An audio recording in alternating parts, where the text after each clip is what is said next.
Hello students, welcome to Vidya university classes plus two second year Bharat इतिहास मौर्य शासन विषय आम आलोचना करुले। विचार विभाग विषय चल आज कि आलोचना करवा।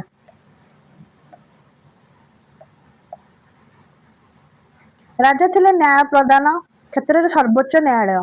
से देउथिबा न्याय कौन विचार सभापति तर्जमा परिसर मध्य को आसु नथिला। विभिन्न प्रदेश तथा मुख्य नगर गुड़िक उच्च न्यायालय स्थापन करा जायथिला। आजिकल जो भाव में आमर उच्च न्यायालय सर्वोच्च न्यायालय जो भाव में रही से प्रदेश अनुसार न्यायालय गुड़िक निर्माण करथिले। एही विचारालय गुड़िक प्रदत्त न्याय को जड़े ग्रहण न कले से राजा पाखरे फेरा देउथिले। जदि जो भाव में आमर डिस्ट्रिक्ट कोर्ट गुड़िक जिला कोर्ट मानक जदि कहीं विचार करा जाए जदि से माने से संतुष्ट न हुंती ताहले से पुणी आउथरे आवेदन करि परिबो उच्च न्यायालय रे। जदि उच्च न्यायालय रे से माने पुणी असंतुष्ट हेले ताहले से माने सर्वोच्च न्यायालय को जाउछनी। सेहि भली भाव में से माने जदि उच्च न्यायालय गुड़िक कोनोसी नागरिक जदि संतुष्ट न हैला से न्याय को नेकी ताहले सेटा शेषकु से माने राजा पाखक फेरा दे दउथिले। ग्राम गुड़िकर न्याय प्रदान निमित्त ग्राम वृद्ध मानक नहीं पंचायत गठित होउथिला।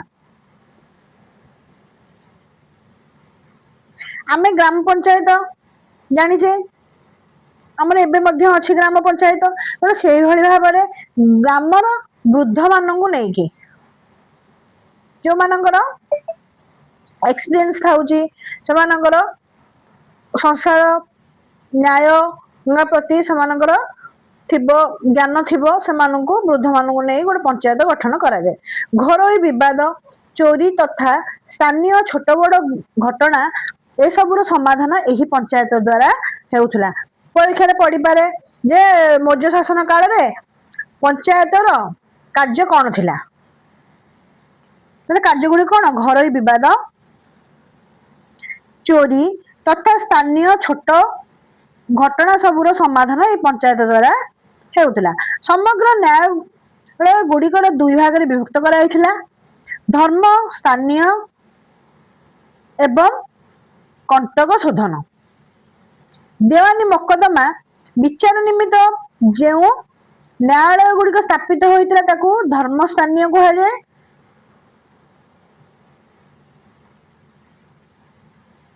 एही न्यायालय विचारपति को व्यवहारिक कहा जाए। शॉर्ट क्वेश्चन आसीबो जे व्यवहारिक काहाकू कहा जाए।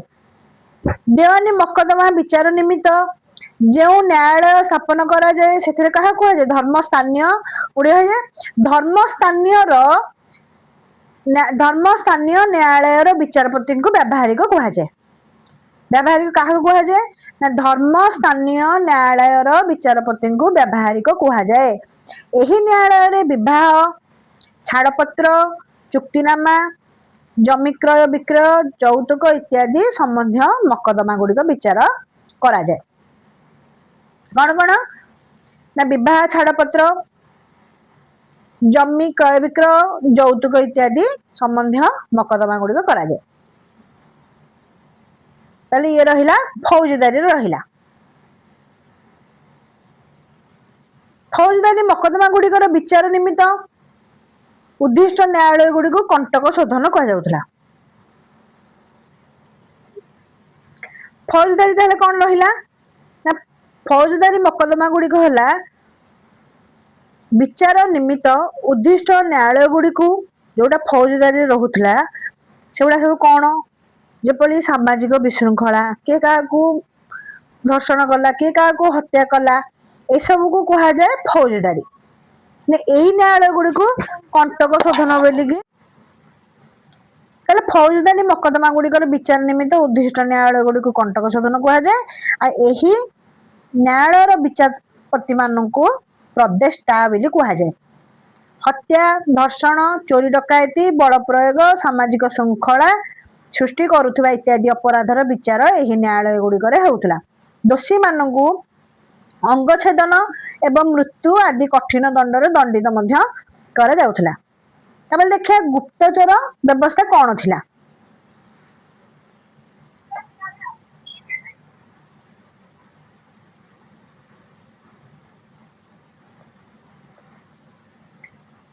ଏକ ନିର୍ମଳ ତଥା ସୁସ୍ଥ ଶାସନର ପ୍ରବର୍ତ୍ତନ ନିମିତ୍ତ ଚନ୍ଦ୍ରଗୁପ୍ତ ମୌର୍ଯ୍ୟ ଗୁପ୍ତଚର ବ୍ୟବସ୍ଥା ପ୍ରଚଳନ କରିଥିଲେ।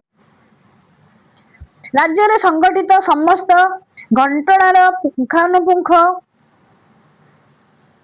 ବିବରଣୀ ସେମାନେ ଚନ୍ଦ୍ରଗୁପ୍ତଙ୍କୁ ପ୍ରଦାନ କରୁଥିଲେ। ରାଜ୍ୟରେ କିଛି କିଛି ଗୁପ୍ତଚର ରଖୁଥିଲେ ମୌର୍ଯ୍ୟ ଚନ୍ଦ୍ରଗୁପ୍ତ ମୌର୍ଯ୍ୟ। ସେମାନେ କଣ କରୁଥିଲେ ନା ରାଜ୍ୟ ଭିତରେ ଯାହା ଯାହା ସବୁ ସଂଗଠିତ ହେଉଥିଲା ସେମାନେ ପିକନିକ କରିକି ରାଜାଙ୍କୁ ଜଣାଉଥିଲେ। ଏହା ଫଳରେ ରାଜା ସମୟୋଚିତ ପଦକ୍ଷେପ ନେବାର ସକ୍ଷମ ହେଇପାରୁଥିଲେ। ଯୋଉଠି ଅସୁବିଧା ହଉଥିଲା ଯୋଉଠି ସୁବିଧା ହଉଥିଲା କୋଉଠି ଅସୁବିଧା କଣ ପାଇଁ ହଉଥିଲା ବୋଲିକା ସେ କରିକି ତାର ପଦକ୍ଷେପ ନେଉକି ତାକୁ ସମାଧାନ କରିପାରୁଥିଲେ। ଏହି ଗୁପ୍ତଚର ଥିଲେ ଦୁଇ ପ୍ରକାରର, ସଂସ୍ଥକ ଏବଂ ସଞ୍ଚରକ।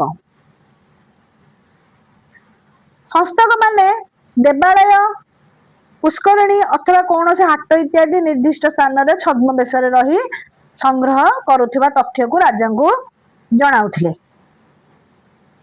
ସେମାନେ କାପଟିକ, ଉଦାସ୍ତିକ, ଗୃହପତି, ବୈଦେହ ତଥା ତାପସ ବେଶ ଧାରଣ କରୁଥିବା ତଥା ଅର୍ଥଶାସ୍ତ୍ରରୁ ଜଣା ପଡୁଥିଲା।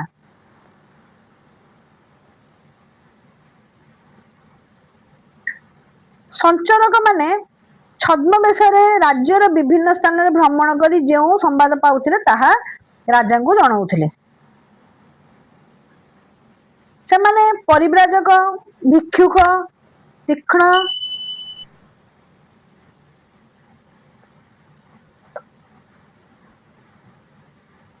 ଇତ୍ୟାଦି ବେଶ ଧାରଣ କରି ଭ୍ରମଣ କରୁଥିଲେ।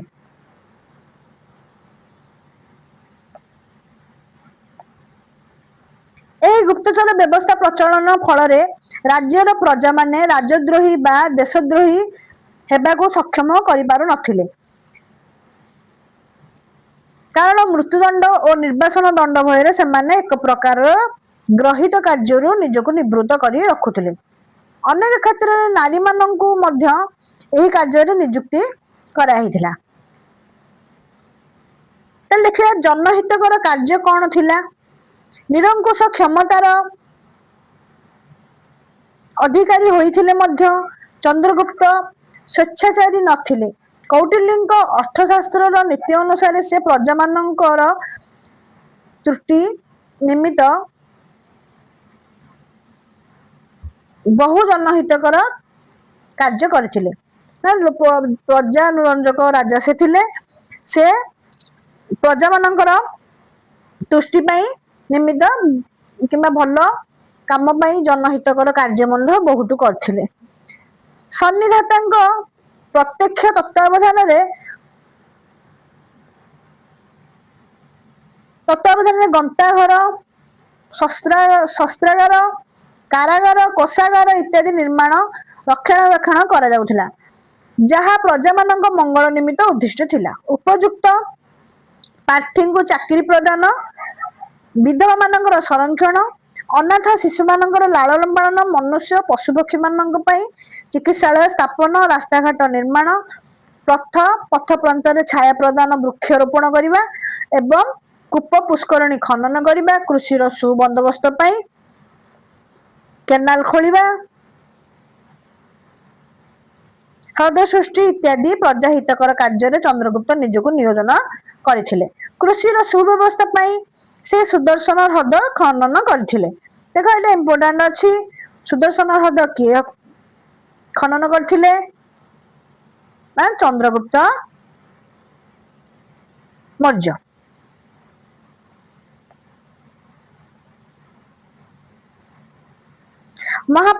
ମହାପାତ୍ର ନାମକ ଏକ ନୂତନ ରାଜକର୍ମଚାରୀ ନିଯୁକ୍ତି କରି ପ୍ରଜା ମାନଙ୍କର ହିତ ସାଧନ ପାଇଁ ଦୃଷ୍ଟି ଦେବାକୁ ସେମାନଙ୍କର ଚନ୍ଦ୍ରଗୁପ୍ତ ନିର୍ଦ୍ଦେଶ ଦେଇଥିଲେ।